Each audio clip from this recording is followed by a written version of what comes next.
మేము అనౌన్స్ చేసినటువంటి గ్యారంటీస్ సంబంధించిన అన్ని స్కీమ్స్ ని చేస్తా ఉన్నాం. ఫ్రీ బస్సు మీ అందరూ తెలిసి చేస్తున్నాం కదండి, ఆరోగ్యశ్రీ చేస్తూనే ఉన్నాం కదండి, ఉచిత కరెంట్ అన్నాం చేస్తూనే ఉన్నాం కదండి, గ్యాస్ సిలిండర్ 500కి అన్నాం చేస్తూనే ఉన్నాం కదండి.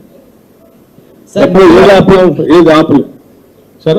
అట్లా సోలార్ ఎనర్జీ దాంతో పాటు ఇంకోటి కూడా చేయబోతున్నాం, అది కూడా చెప్తా ఉన్నాం సార్. ఇంకోటి మీ అందరూ తెలిసిందే, మనం రాష్ట్రంలో ఉన్న మహిళలందరినీ మహాలక్ష్మిలాగా గౌరవిస్తూ ఉంటాం. సరే వాళ్ళు గౌరవించినా గౌరవించకపోయినా మేము మాత్రం ఈ రాష్ట్రంలో ఉన్న ప్రతి మహిళని మహాలక్ష్మి లాగానే చూస్తాం, గౌరవిస్తున్నాం.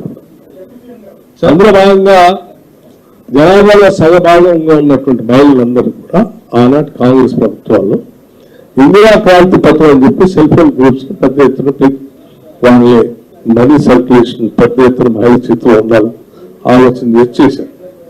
10 ఏళ్ళు వచ్చిన తర్వాత దాన్ని పూర్తి నిర్వహణ చేశారు. మళ్ళీ మేము తిరిగి ఈ మహాలక్ష్ములందరికీ వడ్డీ లేని రుణాలు ఇచ్చేటువంటి కార్యక్రమాన్ని పెద్ద ఎత్తుగా మేము అధికారంలోకి వచ్చిన దగ్గర నుంచి సంపూర్ణంగా వాళ్ళకి ఒకటేసారి చెక్ ఇచ్చేటువంటి కార్యక్రమాన్ని 12వ తారీఖు నాడు హైదరాబాద్ నగరంలో భారీ బహిరంగ సభ పెట్టి వాళ్ళకి ఇవ్వబోతా ఉన్నాం. ఇది మహిళలందరికీ ఈ రాష్ట్రంలో మాకు ఇన్ని ఆర్థిక ఇబ్బందులు ఉన్నప్పుడు కూడా మహిళలను గౌరవించాలి. 5 ఏళ్లలో 1,00,000 కోట్ల రూపాయలు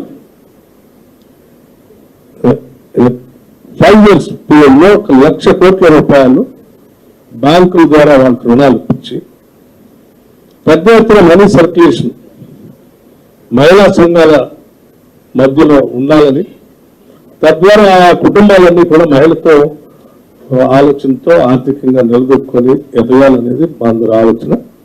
వాటికి సంబంధించినటువంటి వ్యాపారాలు చేసుకోవడానికి కావాల్సిన ట్రేడ్ గుర్తించడం, డబ్బులు ఇప్పించడమే కాకుండా ఈ ట్రేడ్ గుర్తించడం, అట్లాగే మైక్రో అండ్ స్మాల్ ఇండస్ట్రీస్ పెట్టుకోవడానికి మహిళలకి ఆయా మండలాల్లో కానీ ఆయా నియోజకవర్గాల్లో కాన్స్టిట్యూన్సీస్ లో చిన్న చిన్న micro and small industrial parks కూడా సెల్ఫ్ హెల్ప్ గ్రూప్స్ కోసం ఏర్పాటు చేయబోతా ఉన్నాం.